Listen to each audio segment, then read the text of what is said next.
Has anyone had any improvement from taking magnesium? I know we've talked about this previously, but if so, what form of it are you taking? I would be so happy to find something to help with my muscle pain. So Michelle says, it don't help me with any pain, including leg cramps.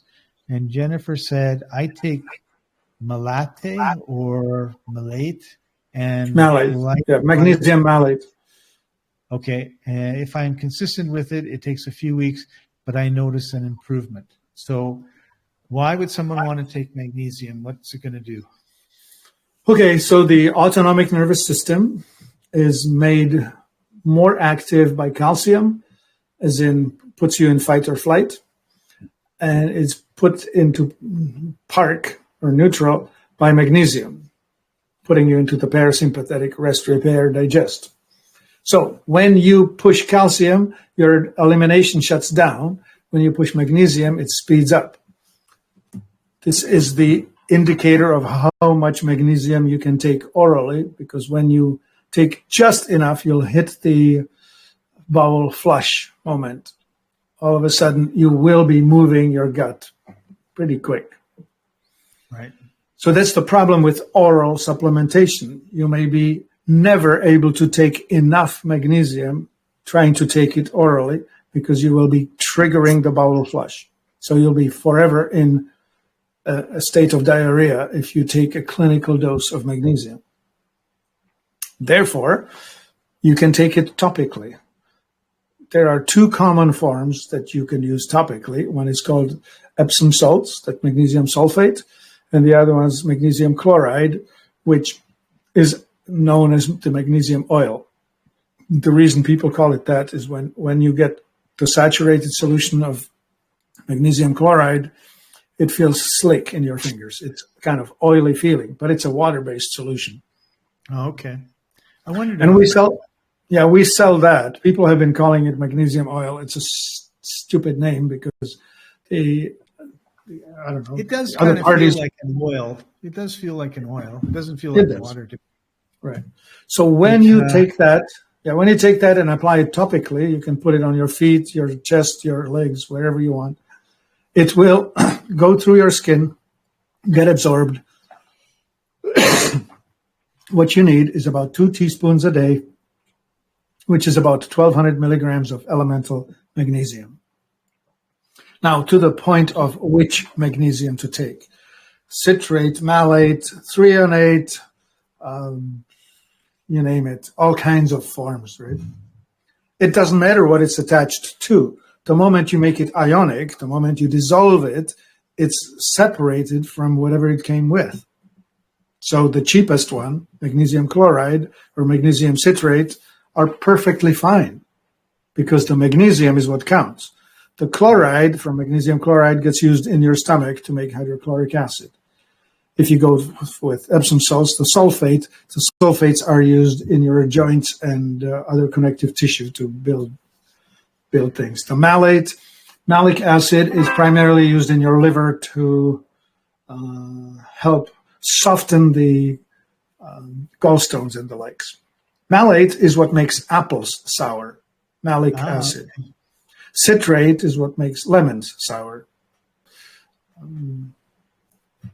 There you go. Anyway, if it doesn't taste good, it's good for you. If it tastes good, it's not.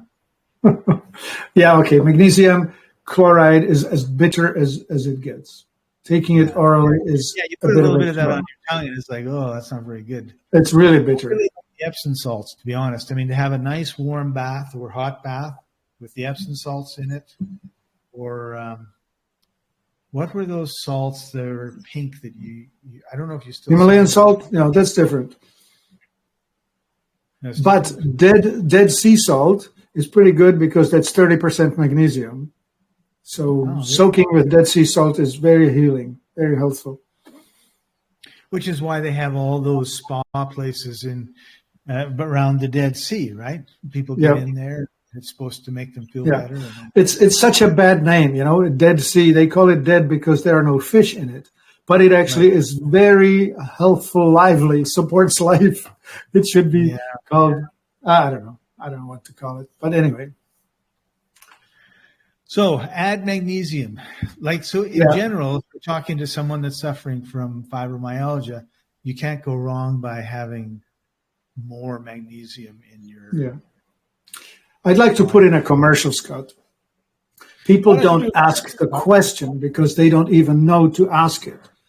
We have this product called Amazing Soak, and the amazing is well-deserved. An Amazing Soak delivers large amounts of reactive oxygen species into the body. What is that? What is a reactive oxygen species? It's the stuff that raises the ORP, oxidation reduction potential. It causes your body, to absorb more oxygen, to use more oxygen? Yeah, have more available oxygen. So something like this. Hyperbaric chamber without the hyperbaric chamber. Well, yeah, okay. So we have had a person running a marathon, and after a marathon, they beat up for about a week. Like, it takes a long time to recover from the darn thing because it's a lot of abuse. I think a marathon runner straight after the marathon feels like a regular fibromyalgia client getting up in the morning. Anyway, the point being, so take 2 ounces of this Amazing Soak, put it in a bathtub, soak in it for half an hour. This person, after a marathon, usually takes a week to recover, is back to full function within the next day, right after the bath.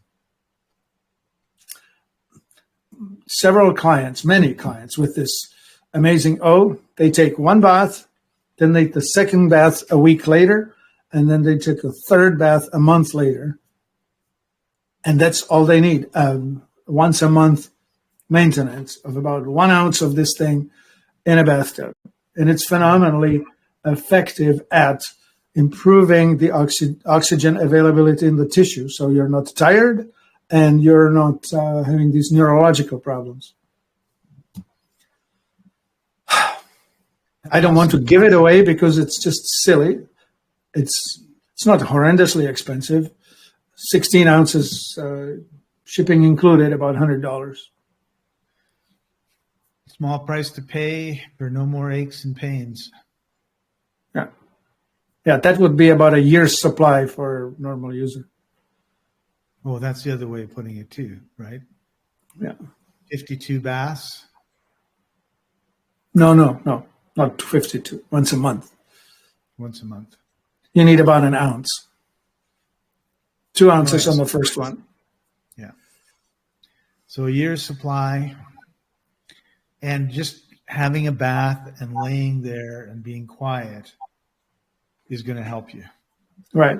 And you can do it as a foot soak if you can't get a full bath. Right.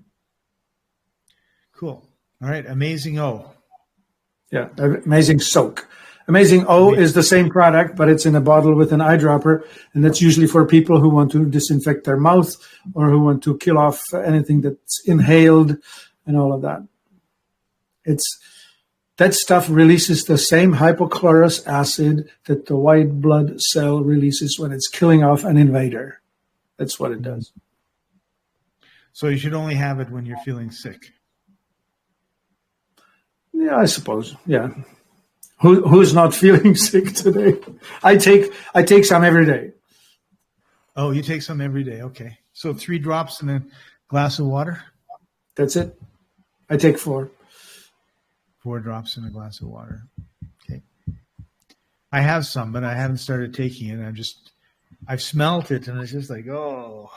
Yeah, it smells like a public pool. Yeah. Cool. All right. Well, that brings us to the end of this session. Thanks for joining us, everybody. And we'll see you next week. Thank you, Scott. You're so good to be here.